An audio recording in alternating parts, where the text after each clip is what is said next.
ये कहानी है एक ऐसे आम सॉर्सरर की जिसे कि अपनी पिछली जिंदगी में सभी रॉयल्स बहुत ही ज्यादा बुरी तरह से मार देते हैं। वो सबसे पहले उसका सामान उसके घर से बाहर फेंकते हैं और उससे कहते हैं कि मरने से पहले मैं चाहता हूँ कि तुम अपने सबसे ताकतवर अटैक से मुझ पे हमला करो। पर जब वो सॉर्सरर उस पे अपने मैजिक से हमला करता है वो इतना कमजोर था कि वो उस बंदे तक पहुंचने से पहले ही मिट जाता है। ये देख के वहाँ खड़े सभी लोग उसका मजाक उड़ाने लगते हैं और कहते हैं कि तुम जैसे नाकारा इंसान को जीने का कोई हक नहीं है, तुम्हारा जीना तो मैजिक की ही बेइज्जती है। और उसके ऊपर एक फायरबॉल का हमला करते हैं जिससे वो तड़प तड़प कर मर जाता है। अगले सीन में जब उसकी आंख खुलती है वो चारों तरफ से सुंदर मेड से घिरा हुआ था, पर उन्हें देख के वो डर जाता है क्योंकि वो उसे मॉन्स्टर्स जितने बड़े लग रहे थे। तो वो खुद को डिफेंड करने के लिए एक मैजिक से हमला करता है, पर वही सेम फायरबॉल इस बार बिल्डिंग की छत को उड़ा देता है। और इसी वक्त किंगडम में सभी लोग सोलम किंगडम के 7th प्रिंस के जन्म को सेलिब्रेट कर रहे होते हैं जिसका नाम लॉयड रखा गया है। वहीं कासल में टूटी हुई छत को देख के सारी मेड्स डर चुकी हैं और लॉयड को भी समझ में नहीं आ रहा था कि यहाँ हो क्या रहा है। ऐसे ही कुछ साल बीत जाते हैं और हम कासल में देखते हैं कि सारी मेड्स लॉयड को ढूंढ रही हैं। लॉयड सभी मेड्स से छुपकर वहां से भाग रहा होता है, तभी उसके सामने 2 जनरल्स आ जाते हैं। उनसे लॉयड कहता है कि वो मेड्स को ना बताएं कि उन्होंने उसे देखा था। वो सब कहते हैं हाँ ठीक है हम नहीं बताएंगे, पर हमारे साथ तुम हंटिंग पे चलोगे क्या। वो ये सब बातें कर ही रहा होता है कि लॉयड वहां से भाग जाता है। ये देख के वो कहता है कि ये टिंगू तो फिर से चला गया यार। पर दूसरा बंदा बोलता है कि तुम इतनी टेंशन क्यों ले रहे हो, वो तो 7th प्रिंस है, उसका नंबर तो कभी राजा बनने में लगने ही नहीं वाला, तो उससे दोस्ती करके हमारा क्या फायदा। पर वो मुच्छड़ कहता है कि तुम बेवकूफ हो क्या, उसने जन्म के कुछ दिनों बाद ही बोलना शुरू कर दिया था और ऊपर से वो पिक्चर्स वाली बुक पढ़ने की जगह स्पेल के बारे में पढ़ाई शुरू कर चुका था।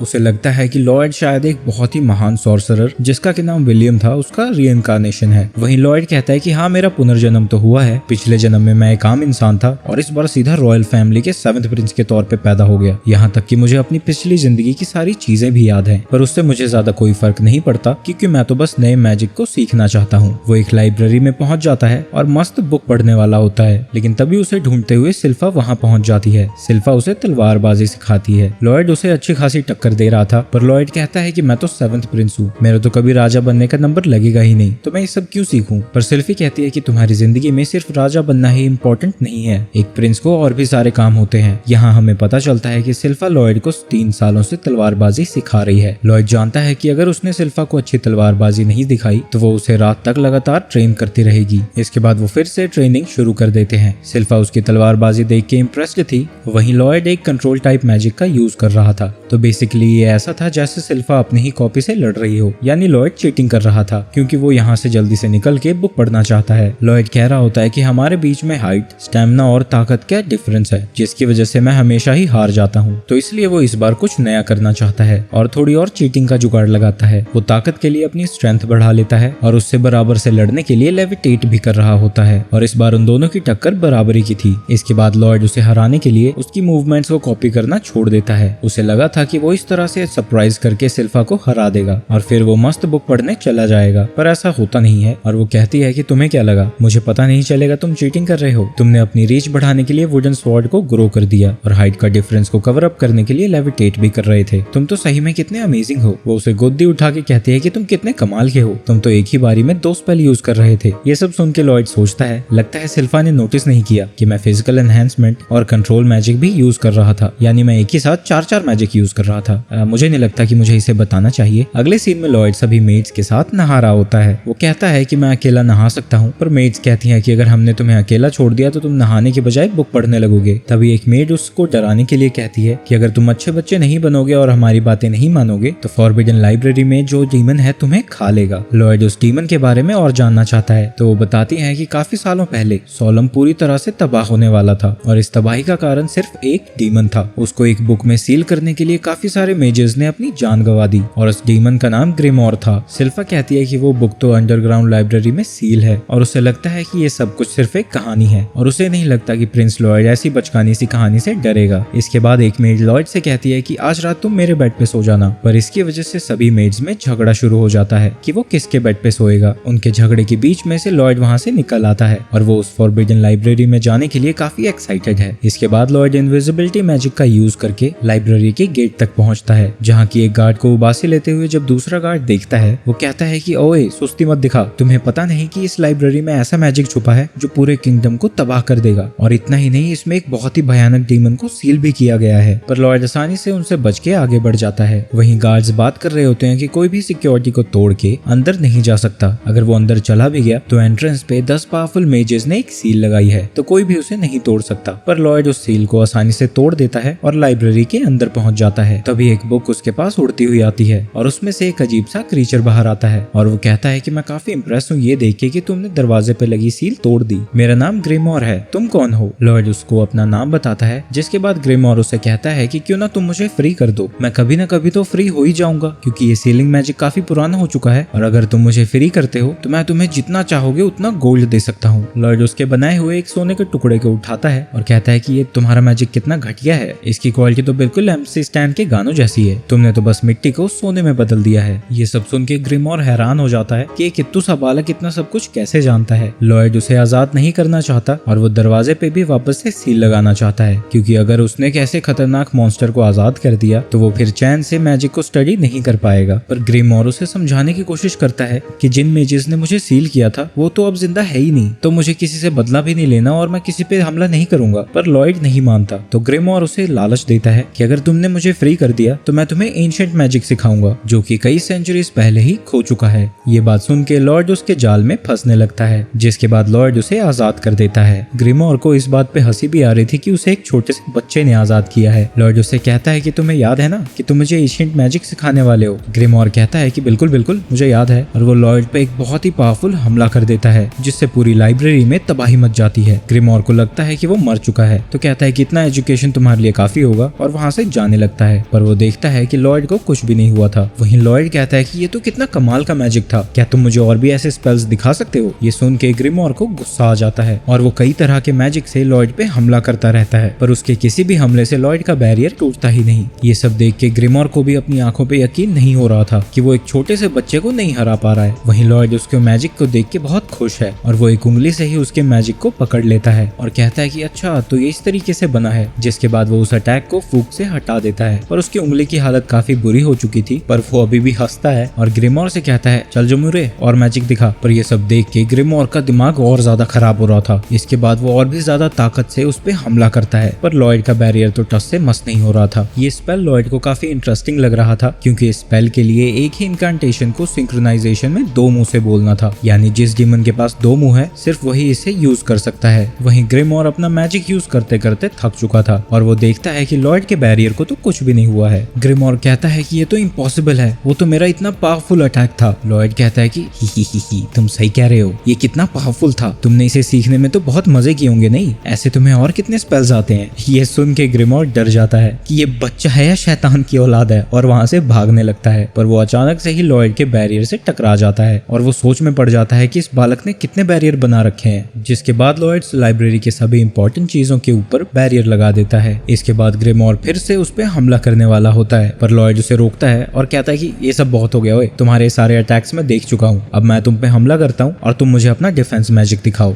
लॉयड उसके ऊपर एक बहुत ही खतरनाक फायरबॉल से हमला करता है और क्योंकि ग्रिमोर उसके बैरियर के अंदर था वो उसी में झुलस जाता है। लॉयड उसके पास जाता है और पूछता है कि तुमने डिफेंस मैजिक का यूज क्यों नहीं किया। वहीं ग्रिमोर सोच रहा होता है कि ये कौन बच्चा है यार, कौन छोड़ गया इसे यहाँ। जिसके बाद लॉयड उस पूरी लाइब्रेरी को बिल्कुल पहले जैसा कर देता है। ये देख के ग्रिमोर का मुंह खुला का खुला रह जाता है और वो कहता है कि आप तो कितने कमाल के हो मास्टर लॉयड सर। लॉयड कहता है तुम मुझे मास्टर बुला रहे हो? ग्रिमोर कहता है हाँ, मैंने आपके जितने महान सॉर्सरर से कभी मुलाकात नहीं की। लॉयड कहता है कि तुम भी कितने कमाल के हो, लगता है डीमंस को मैजिक से नहीं मारा जा सकता। ग्रिमोर कहता है कि हाँ ऐसा तो है, पर दर्द तो होता ही है ना। ये सुन के लॉयड कहता है ओह, तो मैं ये जानना चाहता हूँ कि आखिर तुम कितना दर्द सह सकते हो। ये सुन के ग्रिमोर डर जाता है और वो कहता है कि प्लीज सर मुझे माफ कर दो सर, मैं आपका सर्वेंट बन के रहूंगा सर, मैं आपकी सारी बातें मानूंगा, प्लीज मुझे आप अपना फैमिलियर बना लीजिए। तो लॉयड कहता है अच्छा ठीक है। वहीं ग्रिमोर को अब रियलाइज हो रहा था कि उसकी हालत अब एक लैब के चूहे जैसी हो चुकी है, क्योंकि ग्रिमोर ऐसे बाहर जाता तो सबका ध्यान उसी की तरफ होता, तो वो खुद को बड़ी ही क्यूट सी चीज में ट्रांसफॉर्म कर लेता है और कह रहा होता है कि तुमने इतनी क्यूट चीज तो अपनी जिंदगी में नहीं देखी होगी, अगर मैं तुम्हें लड़ाई में नहीं हरा पाया तो क्या हुआ, मैं तुम्हें अपनी क्यूटनेस से अपने बस में कर लूंगा। इसके बाद लॉयड उसे अपने पॉकेट में आने को कहता है। ये सुन के ग्रिमोर खुश हो जाता है। वो सोचता है कि ये कितना बेवकूफ है, ये नहीं जानता कि मैं जितना इसके करीब रहूंगा इसे कंट्रोल करना उतना ज्यादा आसान होगा। पर जब वो उसे कंट्रोल करने की कोशिश करता है वो देखता है कि लॉयड का माना बहुत ही ज्यादा डेंस है और वो कुछ भी नहीं कर सकता। ये देख के ग्रिमोर डर जाता है और कहता है कि ये इंसान कैसे हो सकता है यार।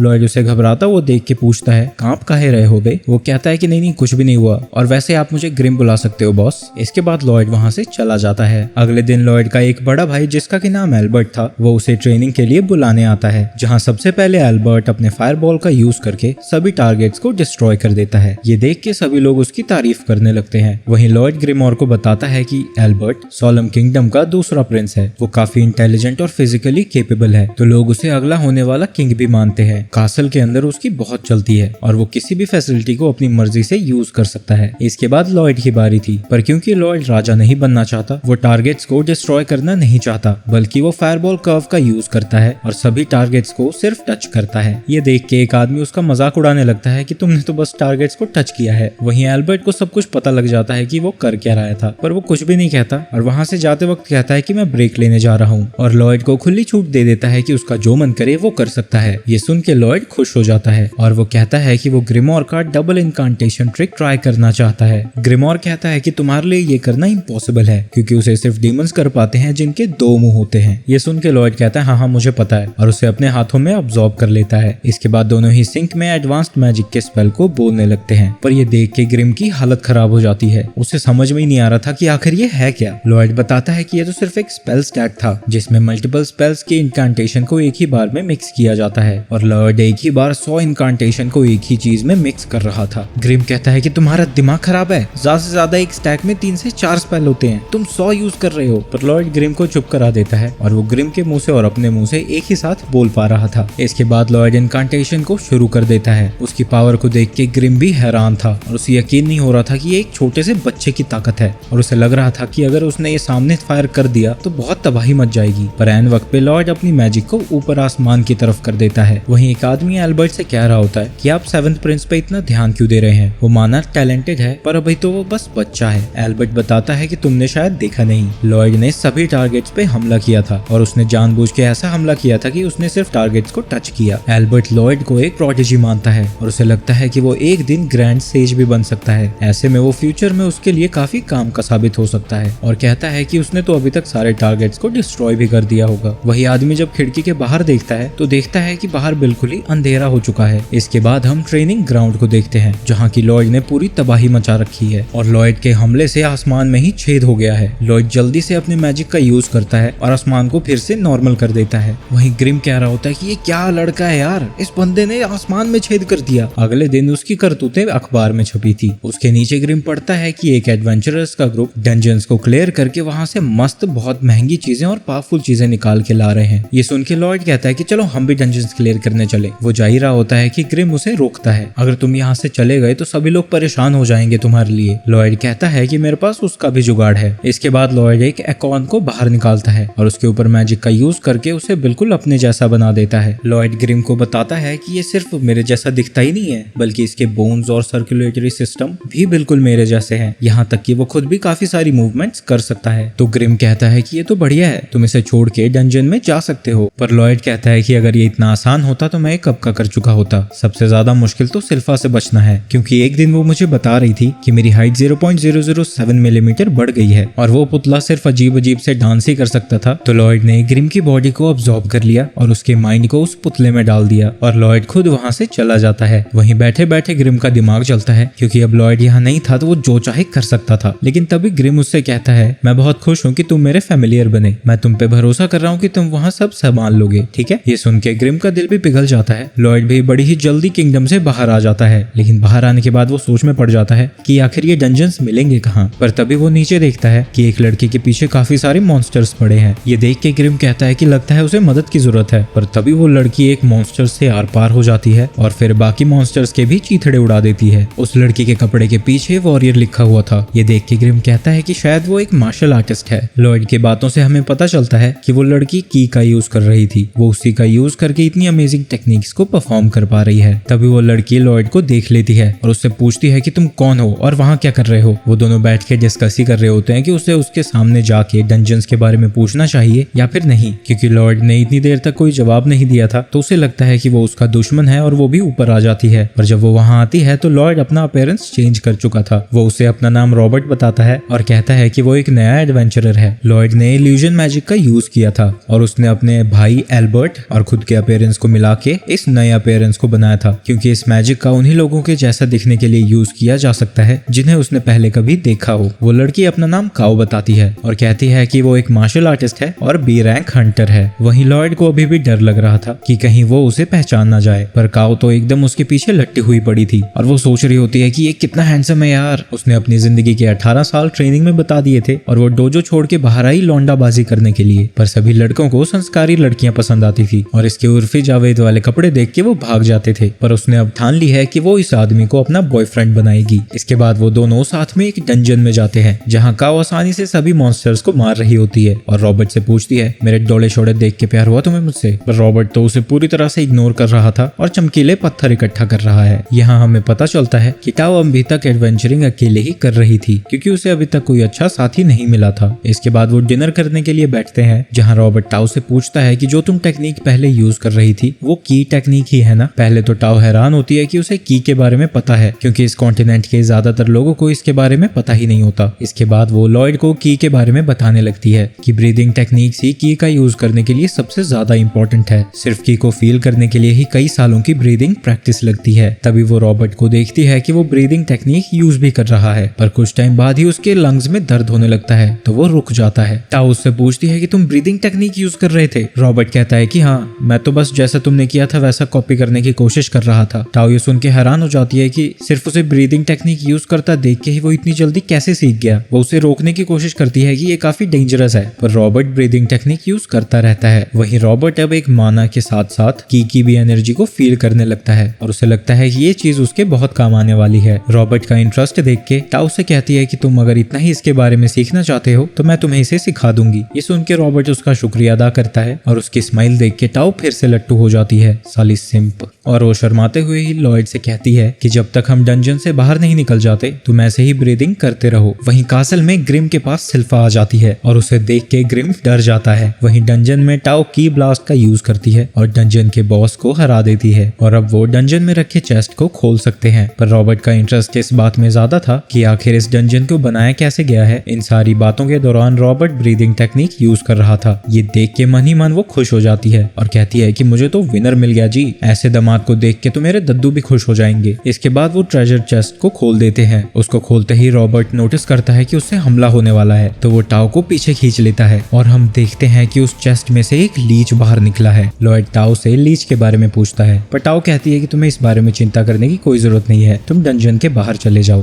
पर रॉबर्ट फाइट को देखना चाहता था तो टाओ जल्दी से एक ऐसी टेक्निक का यूज करती है जिससे रॉबर्ट उड़ता हुआ पीछे जा रहा होता है। वो जानती है कि इससे कुछ रॉबर्ट की हड्डियां तो जरूर टूटेंगी पर मरने से तो ये बेहतर ही होगा। टाओ को समझ में नहीं आ रहा होता कि एक लो लेवल डंजन के अंदर लीच कैसे आ गया, क्योंकि लीच को हराने के लिए तो कभी कभी ए रैंक हंटर्स भी काफी नहीं होते। टाओ सोचती है कि वो बस इतनी देर उससे लड़ेगी ताकि रॉबर्ट यहाँ से बाहर निकल पाए। वहीं रॉबर्ट उड़ ही रहा होता है अभी तक और वो सोच रहा होता है कि वो आखिर करे क्या। वो की के बारे में भी और जानना चाहता है और डंजन्स के बारे में भी, पर उसे ये भी नहीं पता है कि टाओ ने उसे इधर क्यों फेंका। तो वो इस बारे में ग्रिम से बात करता है, पर उस तरफ ग्रिम की भी फटी पड़ी है और वो रोता हुआ कह रहा होता है कि प्लीज यार जल्दी आके मुझे बचा लो। वहीं टाओ लीच से लड़ रही है पर वो लीच का मुकाबला नहीं कर सकती। उसे यकीन है कि अगर वो इससे लड़ी तो उसकी मौत पक्की है और उसे लगता है कि इतनी देर में तो रॉबर्ट बाहर निकल गया होगा, तो वो भी चुपके से बाहर निकलने लगती है। लेकिन तभी लीच उसे देख लेता है। वो टाओ से कहता है कि वाह, तुम की टेक्निक यूज कर सकती हो, मैंने पहले भी ऐसे किसी को खाया जिसके पास सेम एबिलिटीज थी। कि मैजिक का ही एक लोअर फॉर्म है। वो बताता है कि उसने यहाँ कई सारे एडवेंचरर्स के सोल खाए हैं जिसकी वजह से उसके पास उनकी टेक्निक्स और नॉलेज आ जाती है और वो टाओ को खाने लायक बिल्कुल भी नहीं समझता, पर वो रॉबर्ट को जरूर खाना चाहता है क्योंकि उसने उसके अटैक को बड़ी ही जल्दी डॉज कर लिया था। इसके बाद टाओ फिर से लीच के ऊपर हमला करने लगती है। लीच काफी पावरफुल बैरियर बना लेता है और टाओ लगातार ही उस पर हमला करती जाती है और आखिरकार उसे तोड़ देती है, पर उसके बैरियर को तोड़ने में ही उसकी सारी एनर्जी खत्म हो जाती है और वो अब हिल भी नहीं पा रही थी। तभी लीच उसके पीछे आ जाता है और उसका मजाक उड़ाते हुए कहता है कि लगता है तुमने अपनी सारी जिंदगी बर्बाद कर दी, तुम्हारी की तो मेरी एक उंगली के बराबर भी नहीं है, और उस पे मैजिक से हमला कर देता है। पर लॉयड टाइम पे आके उसे बचा लेता है। लीच फिर से उस पे हमला करने वाला था लेकिन अचानक से ही रॉबर्ट उसके पीछे आ जाता है। लॉयड ने इतनी तेजी से मूव करने के लिए एक मैजिक का यूज किया था जो कि देख के लीच भी हैरान था क्योंकि इसे बिना इनकांटेशन के यूज करना इम्पॉसिबल है। इसके साथ ही लॉयड की ब्रीदिंग का भी यूज कर रहा था। वो माना और की को मिक्स करने की कोशिश कर रहा है और उसने खुद के ऊपर एक बैरियर बना लिया है। लीच अपनी पूरी जान लगा रहा था लेकिन उससे बैरियर टूट ही नहीं रहा था। वहीं ब्रीदिंग में लॉयड को दिक्कत होने लगी तो उसने बैरियर हटा दिया, पर लीच को लगता है कि ये बैरियर उसकी ताकत की वजह से टूटा है और वो थोड़े और कॉन्फिडेंस में आके लॉयड पे हमला करने लगता है, पर लॉयड की टेक्निक का यूज करके आसानी से उसके सभी हमलों को डॉज कर रहा था और उसने आखिरकार की और माना को मिक्स करने में कामयाबी हासिल कर ली थी। इसके बाद लीच फिर से उसके चारों तरफ से हमला करता है, लेकिन लॉयड की और माना का यूज करके उसके सारे अटैक्स को तोड़ देता है। इसके बाद लॉयड अपनी टेक्निक को और भी ज्यादा पावरफुल करके उस पे हमला करता है। लीच उसके हमलों को रोकने की कोशिश करता है पर नहीं रोक पाता और लॉयड लगातार ही उस पे हमला कर रहा था। ये सब देख के लीच को अपनी आंखों पे यकीन नहीं हो रहा था कि कैसे कोई की यूजर उसके मैजिक से ज्यादा पावरफुल हो सकता है। जिसके बाद वो अपने ऊपर एक बैरियर लगा लेता है, पर लॉयड का अगला हमला उस लीच को उसके बैरियर के अंदर ही मार देता है। इसके बाद वो ट्रेजर बॉक्स को ओपन करते हैं, पर उसमें से बस एक छोटी सी चाकू निकली थी। पर लॉयड को लगता है कि उस चाकू में कुछ स्पेशल है और वो खुद उसे रखना चाहता है, तो टाओ भी मान जाती है क्योंकि मॉन्स्टर को तो इसी ने डिफीट किया था। इसके बाद वो ट्रेजर बॉक्स जमीन में घुसने लगता है और पूरा डंजन कांप रहा होता है। टाओ उसे बताती है कि हमेशा ऐसा ही होता है, जब ट्रेजर ले लिया जाता है तो डंजन अपने आप ही गिर जाता है। ये सब सुन के लॉयड कहता है, इसका मतलब ये चेस्ट ही इस डंजन का कोर है, मैं तो इसे अपने साथ लेके जाऊंगा। इतनी मुशक्कत करने के बाद उसे बस चेस्ट का ऊपरी हिस्सा मिलता है और वो डंजन के बाहर आ जाते हैं। डंजन को बंद होता हुआ देख के लॉयड कहता है कि लगता है ये अब और अपनी पावर इकट्ठा करेगा ताकि वो फिर से ओपन हो सके। इसके बाद टाओ उससे पूछती है कि तुम एक मेज हो, तो लीच से लड़ते वक्त तुमने की टेक्निक का यूज क्यों किया। टाओ को लगता है कि लॉयड ने की इसलिए यूज की होगी क्योंकि लीच उसकी बेइज्जती कर रहा था, पर लॉयड कहता है कि नहीं ऐसा कुछ भी नहीं है, मैंने तो की इसलिए यूज की क्योंकि ये मजेदार लग रहा था। इसके बाद टाओ बताती है कि जिस टेक्निक का यूज करके उसने लीच को मारा था वो एक सीक्रेट टेक्निक है जिसे की ब्लेड कहते हैं और फिलहाल उसे इस टेक्निक का यूज करना नहीं आता, पर वो खुद को और भी ज्यादा इंप्रूव करना चाहती है ताकि वो लौंडाबाजी कर सके। इसके बाद लॉयड वहां से चला जाता है। उसके जाने के बाद टाओ को समझ में आता है कि वो अब लॉयड को ढूंढेगी कैसे। जब लॉयड घर पहुंचता है वो देखता है कि ग्रिम की काफी बुरी हालत हो चुकी है और वो कह रहा होता है कि तुम्हारी टीचर नहीं जल्लाद है यार। वहीं हम पास्ट में देखते हैं कि ग्रिम सिल्फा के साथ ट्रेनिंग कर रहा था, लेकिन सिल्फा हैरान होकर कहती है कि ये कोई मजाक चल रहा है क्या, आखिर आप अचानक से इतने कमजोर कैसे हो गए, लगता है मुझे आपको और ज्यादा ट्रेनिंग देनी होगी, और उसे बुरी तरह से कूट देती है। लॉयड भी उससे माफी मांगता है। इसके बाद लॉयड उस नाइफ के साथ कुछ एक्सपेरिमेंट करना चाहता है। लॉयड उस वेपन को गर्म पानी में डाल देता है। जहां वो स्क्रैप करता है तो देखता है कि उसके ऊपर एन्चांटमेंट्स की गई है। एन्चांटमेंट मैजिक का यूज करके वेपन्स की ताकत बढ़ाई जाती है। उस वेपन के ऊपर किए गए सभी एन्चांटमेंट स्पेल्स को लॉयड स्टडी करने लगता है। वो उस नाइफ से सभी माना एसेंस को निकाल के खुद के लिए यूज करना चाहता है, जिसके लिए उसको काफी सारी चीजों की जरूरत होगी। तो वो सबसे पहले अपने पापा के पास जाके सिल्वर कॉइन्स मांगता है। उसके डैड कहते हैं कि क्या तुम्हें गोल्ड कॉइन्स नहीं चाहिए। लॉयड कहता है कि नहीं और वहां से चला जाता है। वहीं उसके डैड सोच रहे होते हैं कि कितना प्यारा है लॉयड,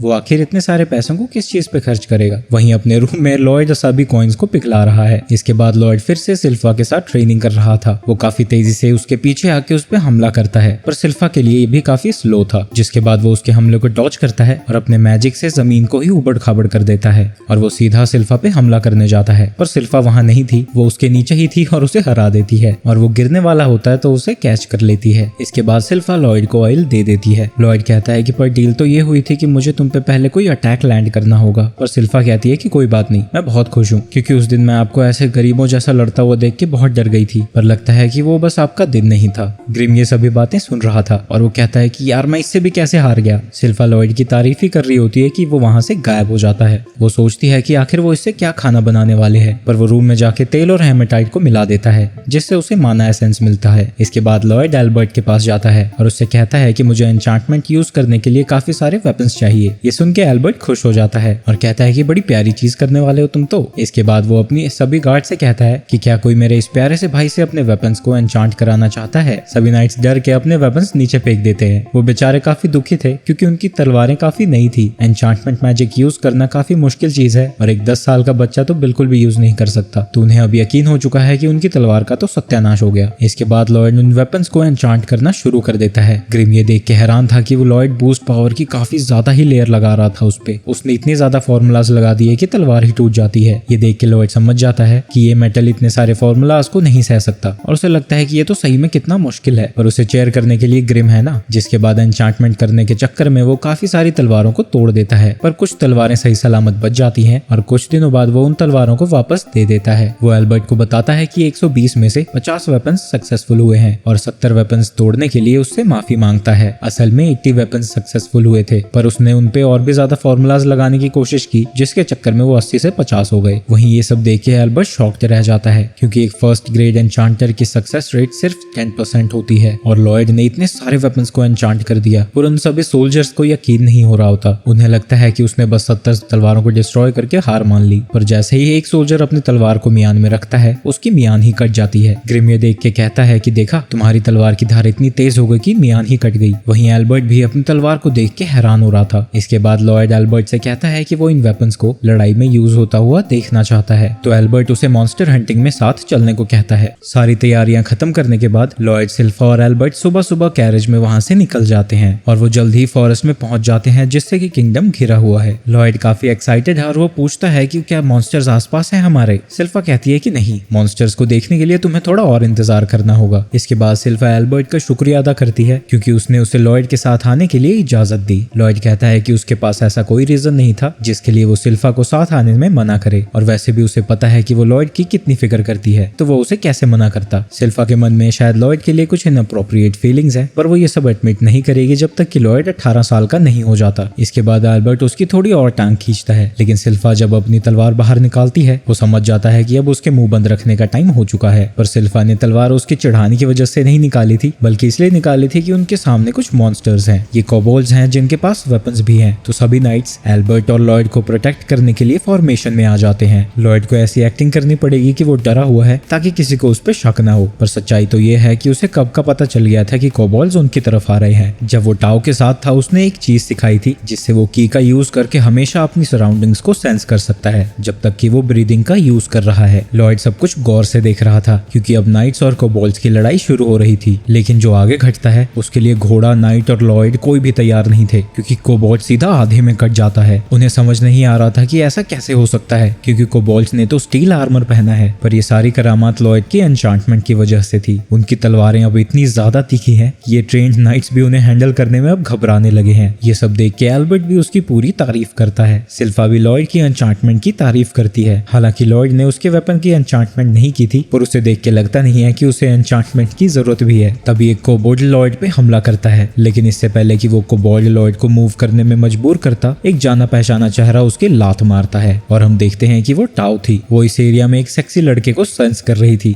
तो वो दौड़ी दौड़ी यहाँ पहुंच गई। वहीं लॉयड को अपनी आंखों पे यकीन नहीं हो रहा था क्योंकि उसे यकीन था कि वो दोबारा इस लड़की का चेहरा नहीं देखेगा। टाओ लॉयड के पास जाती है। वो सेंस कर सकती है कि लॉयड की ब्रीदिंग का यूज कर रहा है ताकि वो अपनी सराउंडिंग को सेंस कर पाए, और उसे ये नहीं समझ में आ रहा था कि लॉयड ने ये सीखा कहाँ से। तभी वो देखती है कि लॉयड और रॉबर्ट का चेहरा काफी एक जैसा है। वो उसके फेस को देख ही रही थी कि वो सेंस करती है कि कोबोल्ड उसके पीछे से हमला करने जा रहा है, पर इससे पहले कि वो कुछ करती, सिल्फा पहले ही उसे काट देती है। सिल्फा बिल्कुल भी खुश नहीं है एक अनजान लड़की को अपने फ्यूचर हस्बैंड से इतना क्लोज आते देख के, और टाओ उससे कहती है कि मुझे तुम्हारी मदद की कोई जरूरत नहीं थी। ये देख के एक चीज तो साफ हो जाती है कि इन दोनों के बीच कभी पटरी नहीं बैठेगी। तो एल्बर्ट उन दोनों को थोड़ा शांत कराने की कोशिश करता है और टाओ को साथ में लेक तक चलने को कहता है। रात को जब सभी लोग कैंप सेटअप कर रहे हैं, एल्बर्ट टाओ का शुक्रिया अदा करता है कोबोल्ड से लड़ने में मदद करने के लिए और खुद को इंट्रोड्यूस करता है as the second prince of सोलम। टाओ को पता नहीं था कि एल्बर्ट रॉयल्टी है, तो वो उसके रूड बिहेवियर के लिए माफी मांगती है, पर उससे ज्यादा जरूरी बात ये थी कि टाओ को वो हॉट लग रहा था। इस जलील औरत ने फिर से लौंडाबाजी शुरू कर दी, लेकिन वो किसी तरह खुद को समझा लेती है कि ये भले ही रॉबर्ट जैसा दिखता हो, पर ये रॉबर्ट नहीं है। एल्बर्ट उससे पूछता है कि क्या वो उसके जैसा दिखता है जिस इंसान को वो ढूंढ रही है। टाओ कहती है कि हाँ, पर तुमसे ज्यादा तो लॉयड उसके जैसा दिखता है। वहीं लॉयड टाओ से दूरी बनाए रख रहा है ताकि उसे पता न लग जाए कि वही रॉबर्ट है। स्पेशल डिटेक्शन की टेक्निक का यूज करने के चक्कर में वो लगभग पकड़ा ही गया था, पर क्योंकि अब टाओ को पता ही चल चुका है कि वो ये यूज कर सकता है, तो अगर वो इसका यूज नहीं करेगा तो और ज्यादा सस्पिशन उस पे आएगा। तो इसीलिए वो डिसाइड करता है कि वो अपने टेंट में ही छुपा रहेगा। लेकिन जैसे ही वो टेंट के अंदर जाता है, उसके चेहरे के ऊपर संतरों से हमला कर दिया जाता है, पर इससे लॉयड को कोई फर्क नहीं पड़ता क्योंकि उसने सिल्फा को हजारों बार ऐसे देख रखा है। और वो उससे पूछता है कि वो यहाँ क्या कर रही है। सिल्फा उससे माफी मांगती है और कहती है कि वो तो बस अपने कपड़े चेंज कर रही थी क्योंकि उन पे ब्लड चला गया था, पर इससे ये बात नहीं क्लियर होती कि वो लॉयड के टेंट में क्यों चेंज कर रही है। सिल्फा कहती है कि ये तो नेचुरल है क्योंकि वो यहीं सोने वाली है, पर लॉयड को ये बात पसंद नहीं आती। सिल्फा उसे समझाने की कोशिश करती है कि बाकी के गार्ड्स एल्बर्ट की टेंट को प्रोटेक्ट करेंगे, तो वो यहाँ रह के लॉयड को प्रोटेक्ट करेगी, पर लॉयड अभी भी कहता है कि वो अकेला ही रहेगा और उसे कुछ नहीं होगा। पर सिल्फा ना नहीं सुनना चाहती थी और वो लॉयड को अपने पैरों से पकड़ लेती है। वो उसे बाहर जाने नहीं देना चाहती थी क्योंकि टाओ बाहर ही है और वो नहीं चाहती कि लॉयड को उससे कोई चुरा ले। तभी टाओ टेंट में आ जाती है क्योंकि उससे लगा कि उसने रॉबर्ट को सेंस किया की यूज करते हुए, और वो देखती है कि सिल्फा लॉयड का गला दबा रही है। सिल्फा गुस्सा है क्योंकि टाओ ने लॉयड के साथ उसके प्राइवेट टाइम को खराब किया। वहीं टाओ उसे अश्लील औरत कहती है। दोनों आपस में लड़ने वाले थे। वहीं सभी नाइट्स इस फाइट को देखने में एक्साइटेड हो गए थे, जिसकी वजह तुम समझ सकते हो। वहीं लॉयड वहां से निकल लेता है। एल्बर्ट उसे कॉम्प्लीमेंट करता है कि तुम तो इत्तू से हो, लेकिन तुम्हारे लिए तो अभी से लड़कियां लड़ रही हैं। पर लॉयड को ये बिल्कुल भी फनी नहीं लगता। एल्बर्ट लॉयड से कहता है कि जब से सिल्फा ने उसकी केयर करना शुरू किया है वो काफी बदल गई है, पर उसे वार्न भी करता है कि सिल्फा जैसी लड़कियों के साथ रिलेशनशिप में उसे केयरफुल रहना होगा। वहीं सिल्फा और टाओ रियलाइज करते हैं कि सभी नाइट्स उनकी लड़ाई का बेसब्री से इंतजार कर रहे हैं और सिल्फा की सारी जगहों को देख रहे हैं, जिसके बाद वो उन सभी की धुलाई कर देते हैं। इसके बाद टाओ उन्हें बताती है कि उसको टास्क दिया गया था कि वो पास के ही श्राइन को फिक्स करे। तो सिल्फा कहती है कि तो अपना काम करने जाना ताकि वो लॉयड के साथ अपना टाइम बिता पाए। तभी एल्बर्ट वहां आता है और कहता है कि अभी पहाड़ पे जाना खतरनाक हो सकता है। वैसे भी टाओ की स्पेशल सेंसिंग एबिलिटी उनके बहुत काम आ सकती है, तो चाहता है कि वो सुबह तक ग्रुप के साथ ही रहे। लेकिन तभी टाओ एक खतरा सेंस करती है और कहती है कि अब उन्हें स्काउट करने की कोई जरूरत नहीं है, क्योंकि जिस मॉन्स्टर को वो ढूंढ रहे थे वो उन्हीं के पास आ गया। वो बेयर वुल्फ उन सभी की ओर बढ़ने लगता है, तो सभी नाइट्स अपनी फॉर्मेशन में आ जाते हैं। पर लॉयड सिर्फ सिल्फा के पीछे आ जाता है, क्योंकि वो नहीं चाहता कि ये लड़ाई फिर से जल्दी खत्म हो जाए। अपने साइज के हिसाब से वो मॉन्स्टर काफी तेज था, पर ग्रिम का ध्यान मॉन्स्टर से ज्यादा उस पहाड़ के ऊपर वाली श्राइन पे है। वहीं दूसरी तरफ लड़ाई जारी रहती है और एक नाइट को टाओ अपनी की ब्लास्ट से बचाती है, पर इससे उस वुल्फ का ज्यादा कुछ नहीं बिगड़ता। तो अब उससे लड़ने के लिए एल्बर्ट आगे आ जाता है। एल्बर्ट लॉयड के द्वारा एन्चांट किए गए स्वॉर्ड को निकालता है और उसके साथ एक ऐसा स्पेल कास्ट करता है जो उस वुल्फ को पूरी तरह से खत्म कर देता है। सभी नाइट्स प्रिंस की ताकत की तारीफ करने लगते हैं, पर वो स्पेल इतना पावरफुल नहीं होता अगर लॉयड ने उसकी स्वॉर्ड को एन्चांट ना किया होता तो एल्बर्ट लॉयड का शुक्रिया अदा करता है, क्योंकि उसी की वजह से उस वुल्फ को हराना इतना आसान हुआ। तभी ग्रिम उसे बताता है कि उससे भी खतरनाक एक चीज है जो श्राइन टाओ फिक्स करने वाली है, उसके अंदर एक डीमन सील किया हुआ है और वो सील अब काफी कमजोर हो चुका है। तभी वो बेयर वुल्फ जिसे एल्बर्ट ने हराया था वो फिर से खड़ा होता है और इस बार वो चारों तरफ से डार्क ऑरा से घिरा हुआ था और उसके आसपास कई और भी मॉन्स्टर्स आ जाते हैं। वुल्फ के जरिए एक आवाज उनसे बात करती है जो कि कहती है कि तुम्हारी हिम्मत कैसे हुई मेरे सिपाहियों को मारने की। जो उस वुल्फ के जरिए बात कर रहा था वो एक डीमन था और उसका नाम इज़ुज़ु है। वो कसम खाता है कि वो उन सभी को मार गिराएगा और वो अपने सभी मिनियंस को उन पे हमला करने का ऑर्डर देता है। एल्बर्ट एक वुल्फ को घायल कर देता है, लेकिन अगले ही पल उसकी इंजरी हील हो जाती है और लगभग एल्बर्ट को वो खा ही जाता है। लेकिन टाओ आके उसे बचा लेती है, लेकिन वो ऐसे ज्यादा देर तक नहीं लड़ सकते थे, क्योंकि उन वुल्व्स को चाहे जितना मर्जी घायल किया जाए वो अपनी सभी इंजरीज को इंस्टेंटली हील कर पा रहे थे। सभी अपनी जिंदगी के लिए लड़ रहे हैं, लेकिन सिल्फा बस एक जगह खड़ी होकर देख रही है, क्योंकि उसे कोई फर्क नहीं पड़ता किसी के साथ क्या होता है जब तक कि लॉयड सेफ है। लॉयड ग्रिम से पूछता है कि क्या वो पिज़ुज़ु को जानता है। ग्रिम कहता है कि वो अपनी जिंदगी में कभी उससे नहीं मिला, लेकिन वो देख के इतना बता सकता है कि पिज़ुज़ु अपने मैजिक का यूज करके उन सभी को पपेट्स की तरह कंट्रोल कर रहा है। इन्हें कंट्रोल करने के लिए उन्हें मैजिक से धागे बनाए हैं और उन्हीं धागों के जरिए वो इन सभी को माना सप्लाई कर रहा है। और ये लड़ाई तब तक खत्म नहीं होगी जब तक ये पिज़ुज़ु को नहीं मार देते। लेकिन लॉयड ने तो तब से ही सुनना बंद कर दिया था जब से उसने माना ट्रांसम्यूटेशन के बारे में सुना था, और वो चाहता है कि ग्रिम उसे सिखाए कि इसे यूज कैसे करते हैं। ग्रिम को नहीं लगता कि ये सही समय होगा ये चीजें सिखाने का, क्योंकि बाकी के लोगों की जान पे बनी हुई है। पर लॉयड को अपने फ्रेंड्स और फैमिली के मरने से ज्यादा नए मैजिक सीखने में इंटरेस्ट था, तो वो चाहता है कि ग्रिम उसे अभी के अभी ये मैजिक सिखाए। वहीं पिज़ुज़ु की हंसी नहीं रुक रही है, क्योंकि इन ह्यूमन से लड़ने में उसे बिल्कुल भी तकलीफ नहीं हो रही थी। पर जब वो लॉयड की इंसल्ट करता है क्योंकि उसे लगता है कि वो डरपोक है, सिल्फा का माथा घूम जाता है। वो लॉयड से कहती है कि मुझे आपको छोड़ के थोड़ी देर के लिए जाना होगा। पर लॉयड अपने ट्रांसम्यूटेशन के लेसन में इतना ज्यादा घुसा पड़ा है कि उसे कोई फर्क ही नहीं पड़ता कि उसके आसपास हो क्या रहा है। सिल्फा उसके सामने लड़ने जाती है और कहती है कि उसके सामने होना भी उसके सभी सेंसेस के लिए पेनफुल है, क्योंकि वो बदसूरत है, गंदा स्मेल करता है, आवाज उसकी भद्दी है, और क्योंकि लॉयड यही है वो उसके आसपास के एनवायरनमेंट को और ज्यादा बदबूदार होने नहीं दे सकती। पिज़ुज़ु को उसकी धमकियां बचकानी लग रही थी, क्योंकि उसे नहीं लगता कि वो बस एक स्वॉर्ड से उसे हरा सकती है। सारे वुल्व्स उसके कंट्रोल में है और वो हमेशा ही हील होते जाएंगे जब तक कि वो माना सप्लाई करता रहेगा, और डीमंस के पास ऑलमोस्ट कभी माना खत्म नहीं होता। लेकिन इन सभी बातों के जवाब में सिल्फा सिर्फ यही कहती है कि क्या तुम बोलना बंद कर सकते हो, तुम्हारी सांसों की बदबू मेरे नाक को किसी भी हमले से ज्यादा डैमेज कर रही है। पिज़ुज़ु एकदम से सिल्फा पे हमला कर देता है, लेकिन जब तक कि पिज़ुज़ु को पता लगता कि यहाँ हुआ क्या है, उसने उस बेयर वुल्फ के सारे पैर काट दिए थे। पिज़ुज़ु अपने वुल्फ के फीट हील करने लगता है, पर जब वो हील कर रहा था बाकी सभी रियलाइज करते हैं कि बाकी के वुल्व्स काफी स्लो हो चुके हैं, क्योंकि पिज़ुज़ु अपने वुल्फ को हील करने में फोकस कर रहा था। तो एल्बर्ट सिल्फा से कहता है कि वो पिज़ुज़ु को डैमेज करती जाए जैसे उसने अभी किया था, ताकि वो जल्दी से इस बाकी के वुल्व्स को खत्म कर पाए। वहीं इन सभी के बीच लॉयड माना ट्रांसम्यूटेशन के बारे में और चीजें सीख रहा है। ग्रिम कहता है कि इस टेक्निक का यूज करना बहुत मुश्किल है और पिज़ुज़ु बहुत टैलेंटेड है, जो कि वो इतने सारे मॉन्स्टर्स को एक ही साथ कंट्रोल कर पा रहा है। वहीं दूसरी तरफ सिल्फा फिर से पिज़ुज़ु को घायल कर देती है, जिसके बाद वो अपने बगल वाले नाइट से उसकी स्वॉर्ड मांगती है और स्वॉर्ड को देख के थोड़ी मदहोश हो जाती है, क्योंकि भी इसे एन्चेंट लॉयड ने किया था। पर जैसे ही पजूजू को सिल्फा के लॉयड के ऑब्जेशन के बारे में पता लगता है, वो बातें करने लगता है कि कैसे वो लॉयड को मारेगा और उसके सारे ऑर्गन्स को काट के रिसर्च करेगा कि आखिर वो इसमें इतना स्पेशल क्या है। ये सब सुन के सिल्फा को गुस्सा आ जाता है। इस मौके का फायदा उठा के पजूजू उसे जिंदा ही खा लेता है, पर सिल्फा उसके मुंह के अंदर से ही उसे काटने लगती है। इसके बाद वो उस वुल्फ का सर काट देती है, पर उसका गुस्सा अभी भी शांत नहीं हुआ था। इसके बाद वो एक और डुअल वेल्डिंग टेक्निक का यूज करके उस डीमन को वुल्फ की बॉडी से बाहर निकाल देती है। सभी लोग ये देख के हैरान थे कि सिल्फा कितनी ज्यादा ताकतवर है, पर लॉयड बिल्कुल भी सरप्राइज नहीं था क्योंकि उसे पता था कि सिल्फा कितनी स्ट्रांग है। पजूजू ने सिल्फा के सामने लॉयड की जान लेने की बात की थी, जिसके लिए सिल्फा उसे कभी माफ नहीं कर सकती और वो उसकी जान लेने के लिए आगे बढ़ती है। तो पार्ट 4 यहीं खत्म होता है। वीडियो अच्छी लगी हो तो चैनल को लाइक कर देना और वीडियो को सब्सक्राइब कर लेना।